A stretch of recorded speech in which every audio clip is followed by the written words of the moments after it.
Hello दोस्तों, मेरा नाम है अनुज चौधरी और आज हम पढ़ेंगे वैक्सीन और इम्यूनाइजेशन के बारे में। क्या होता है, मेरे लेक्चर ब्रीफ होते हैं कि बेसिक जानकारी प्रोवाइड कराने के लिए। ठीक है, वैक्सीन क्या होता है?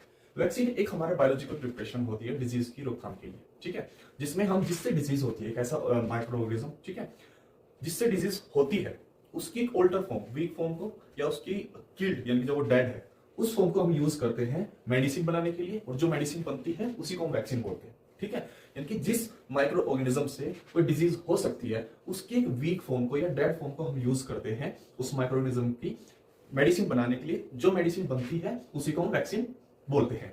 अब ये काम कैसे करती है? देखो, अगर हमें पता है कि ये बहुत ही वीक है, वीक फॉर्म में है, ये इतना निगेटिव इफेक्ट डिजीज क्रिएट नहीं कर पाएगी जिससे कि बहुत ही ज्यादा सीक और इल हो जाए बंदा। ठीक है, तो ये वैक्सीन कैसे काम करेगी? हम इस वैक्सीन को इंजेक्ट कर देंगे बॉडी में। ठीक है, जिसकी वजह से क्या होगा, हमारी बॉडी में एंटीबॉडीज बनेगी। क्या बनेगी? एंटीबॉडीज। एंटीबॉडीज वो होती हैं जो हमारी जो इम्यून सिस्टम होता है वो बनाता है जब हमारी बॉडी में कोई डिजीज हो जाती है, उसकी रोकथाम के लिए, उसको दूर करने के लिए, हमारी बॉडी को ठीक रखने के लिए। अब हमने जिस माइक्रो ऑर्गेनिज्म से डिजीज हो सकती है उसकी बहुत ही हल्की मुल्की फॉर्म दी है। ठीक है, जैसे कि कोई हल्का बंदा हो तो उसको कोई भी पीट सकता है। ठीक है, ठाड़ा हो तो उसको कोई पीट नहीं सकता है। तो जो ये वीक फॉर्म हमने दी है उससे क्या होगा कि वहां पे एक्टिवनेस पूरी हो जाएगी, सब निकल के आ जाएंगे। हाँ, क्या कह रहा है तो वो वाला सीन है। तो जब ये एंटीबॉडीज वहां पे रेडी हो जाएगी तो बंदा डिजीज तो क्रिएट नहीं हो पाएगी वहां पे, लेकिन वो सतर्क हो जाएंगे फ्यूचर के लिए कि भाई कुछ भी अटैक हो सकता है, कुछ भी हो सकता है बॉडी पर, तो हमें बिल्कुल तैयार रहना है। तो एंटीबॉडीज हमारी बॉडी को तैयार रखती है। भाई कुछ अगर माइक्रोनिज्म आए इस जैसे, इससे अगर इसके दो भाई और आए, ठीक है, अब की बार अकेला आया था, वीक फॉर्म में आया था, अगर ये ज्यादा आता है और स्ट्रॉन्ग फॉर्म में आता है तो हम रेडी हैं, हम देख लेंगे इसको। तो एंटीबॉडीज का यही काम होता है। तो कभी कभी आपने देखा होगा कि जो कुछ डिजीज हमारी बॉडी में ऐसी होती है कि वो जीवन में सिर्फ एक बार ही हुई, ठीक है, वो फिर दोबारा कभी हुई नहीं।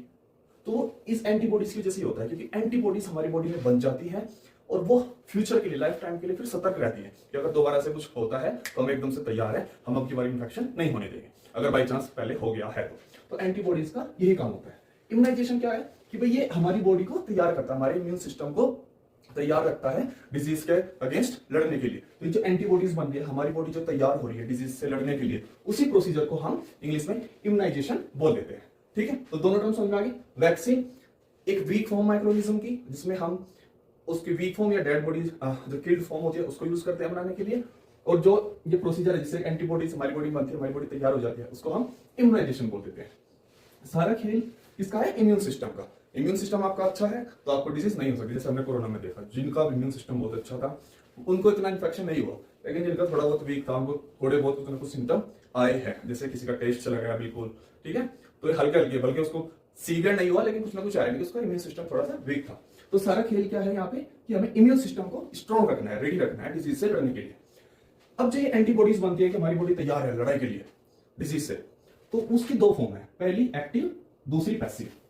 एक्टिव कौन सी फॉर्म है कि भाई हमें कोई डिजीज नहीं है लेकिन हम चाहते हैं कि हमें डिजीज हो भी ना, तो हम क्या करते हैं, इस पर्टिकुलर जिससे वो डिजीज हो सकती है उसकी वैक्सीन हम ले लेते हैं। पहले हमारी बॉडी में एंटीबॉडीज बन जाती हैं उस वैक्सीन की वजह से। इन फ्यूचर अगर हमें वो रियल में वो माइक्रोनिज्म इन्फेक्ट करता है तो हमें कोई दिक्कत नहीं होती है, तो उसको बोलते हैं हम एक्टिव इम्यूनाइजेशन। ठीक है, जैसे एग्जांपल के तौर पे देख लो पोलियो। पोलियो की अभी तो शायद इंडिया में नहीं पिलाई जाती, लेकिन मुझे याद है कि हर संडे को हर स्कूल में, गांव के प्राइमरी सेकेंडरी स्कूल जो गवर्नमेंट स्कूल होते थे, हर संडे को वीकली या मंथली, मुझे ऐसा याद नहीं, पोलियो बूथ लगता था जिसमें कि वहां पे जितने भी आसपास के जो भी लोग हैं, बच्चे हैं, उनको पोलियो पिलाया जा सके ताकि उनको पोलियो ना हो। और शायद अब इंडिया में पोलियो देखने को भी नहीं मिलता, वो सिर्फ उस स्कीम की वजह से, क्योंकि सबने, गवर्नमेंट ने ध्यान दिया कि बहुत ज्यादा पोलियो के केस आ रहे हैं, तो हमें एक्टिव इम्यूनाइजेशन की जरूरत है, हमें वैक्सीन देने की जरूरत है जिससे कि प्रॉब्लम ना हो। तो हर संडे वीकली और मंथली ये स्कीम चलाई गई काफी सालों तक, और होपफुली इंडियन गवर्नमेंट को उसमें सक्सेस मिली और इंडिया में अब कोई भी पोलियो का बंदा देखने को नहीं मिलता है। होंगे तो जो पहले के होंगे, लेकिन न्यू केस बहुत ही रेयर आते हैं अभी। ठीक है, तो ये है एक्टिव इम्यूनाइजेशन, यानी कि हमें डिजीज है नहीं लेकिन हम रेडी हो रहे हैं, पहले से हम वैक्सीन लेके रख लेते हैं। दूसरी है पैसिव फॉर्म। अब भाई हो गई डिजीज, ठीक है, अब रोकथाम तुमने नहीं ली पहले से, तुम्हें ध्यान नहीं रखा, जो भी एक्सक्यूज है तुम्हारा, अब तुम्हें हो गई है डिजीज, अब ठीक होना है। ठीक होने के लिए क्या चाहिएगा कि भाई हमें एंटीबॉडी चाहिए। जिन एंटीबॉडीज का नाम क्या हो, ये भी एंटीबॉडीज ही है, इम्यूनोग्लोबिन। क्या बोलते हैं उनको? इम्यूनोग्लोबिन। अब इनका क्या देखो, एक्टिव का क्या था, नॉट इमीडिएट इफेक्ट। भाई मैंने आज ले लिया, उसको 2-4 दिन पूरे इम्यून सिस्टम को रेडी होने में 2-4 हफ्ते लगते हैं, तो इसका इमीडिएट इफेक्ट नहीं आता। लेकिन अगर हमें ऑलरेडी डिजीज हो गई है, जब तो हमें इमीडिएट इफेक्ट चाहिए ना, कि भाई अब जल्दी जल्दी इसको हटाओ, जो भी माइक्रोऑर्गेनिज्म मेरी बॉडी में अंदर आ गए इसको मारो, इसको दूर करो और मेरी बॉडी को बिल्कुल फिट करो, मेरा इम्यून सिस्टम स्ट्रॉन्ग करो, जिससे कि मेरा जो सीवियर कंडीशन है और मैं लो स्टेज पे ना जाऊं। तो उसमें क्या करते हैं, पैसिव इम्यूनाइजेशन के केस में हम एंटीबॉडीज देते हैं। एंटीबॉडीज का क्या नाम है, इम्यूनोग्लोबिन। कि इम्यूनोग्लोबिन अब आएगी कहां से, समझ करो, एक बंदा है, उसको पहले कभी डिजीज हो गया कोई पर्टिकुलर, ठीक है, और उसने पहले से वैक्सीन ले रखी थी, ठीक है, उसकी बॉडी में ऑलरेडी एंटीबॉडीज हैं, उसको कभी इन्फेक्शन हुआ तो इम्यून सिस्टम और एक्टिव रहा, जब उसको रियल में इन्फेक्शन हुआ तो एंटीबॉडीज और ज्यादा बनी, इम्यून सिस्टम क्योंकि ऑलरेडी एक्टिव था तो उसकी बॉडी में क्या है, एंटीबॉडीज स्टिल एग्जिस्ट कर रही है। वो इन द फिट है, ठीक है, लेकिन उसकी बॉडी में एंटीबॉडीज एग्जिस्ट कर रही है कि भाई हो सकता है फ्यूचर में भी हो जाए, तो वो रेडी रहता है। तुम ऐसे बंदे का ब्लड लेते हैं जिसके अंदर ऐसी एंटीबॉडीज हों उस पर्टिकुलर डिजीज से रिलेटेड, ठीक है, और उस बंदे का ब्लड, ठीक है, और ब्लड में का क्या, सीरम मान लीजिए, जिसमें से रेड ब्लड सेल हम रिमूव कर देते हैं, वो हम जिस बंदे को इन्फेक्शन हुआ है, ठीक है, जिसको इम्यूनोग्लोबिन की जरूरत है, हम उसको ये इंजेक्ट कर देते हैं। उससे क्या होता है, जितने भी माइक्रो ऑर्गेनिज्म है जिसकी वजह से डिजीज हुई है वो सब मर जाते हैं। इन दोनों में एक दूसरा डिफरेंस ये है, जो ये एक्टिव वाला केस है, ये तो हमारे इम्यून सिस्टम को एक्टिव कर रहा है कि भाई अपनी प्रोडक्शन बनाओ, ठीक है। इसमें ऐसा नहीं होता पैसिव वाले में, इसमें तो ये है कि भाई तुझे जरूरत है, ठीक है, और ले मैं अपनी दे रहा हूं, ये 4 बंदे फालतू आ गए तेरी बॉडी में जिनको मारने की जरूरत है और उनको मार दिया, ठीक है, मार्क्सिज्म डेथ हो गई, किल हो गई, तुम्हारी बॉडी में कोई इंफेक्शन नहीं फैला और तुम ठीक हो गए। उसका बस ये काम है, ये काम नहीं करेगा कि वो तुम्हारे इम्यून सिस्टम को भी एक्टिव करे, ये सारा काम नहीं करने का, इसलिए इसका नाम पैसिव है। एक्टिव सारा काम करेगा। एक्टिव का क्या है कि वो सिर्फ रोकथाम ही नहीं करेगा, वो जड़ से खत्म कर देगा डिजीज को, ठीक है। तो एक डिफरेंस ये भी होता है। तो ह्यूमन का भी दिया जाता है, हॉर्स ब्लड का भी दिया जाता है, ठीक है, हॉर्स का भी जो ब्लड होता है सीरम, उसको भी हम यूज करते हैं इसको पैसिव इम्यूनाइजेशन के लिए, ठीक है। तो ये इमीडिएट एक्शन के लिए होता है, भाई हमें तुरंत चाहिए, और ये हम पहले से भाई सावधान होकर बैठे रहे, ठीक है। जैसे कि अब ये तो हो गया बायोलॉजिकल लर्निंग। जैसे कि आप देखो, आज जो हमारी आर्म फोर्सेस होती है किसी भी कंट्री की, वो बॉर्डर पे रहती है, ठीक है, कि अगर कोई भी बाहर से आया, ठीक है, इलीगल तरीके से हम उसको देख लेंगे, हो जाएगा काम उसका। तो ये हो गया उसका एक्टिव, भाई एक्टिव इम्यूनिटी है उसकी, एक्टिव इम्यूनाइजेशन पहले से तैयार है, आया तो कोई देख लेंगे।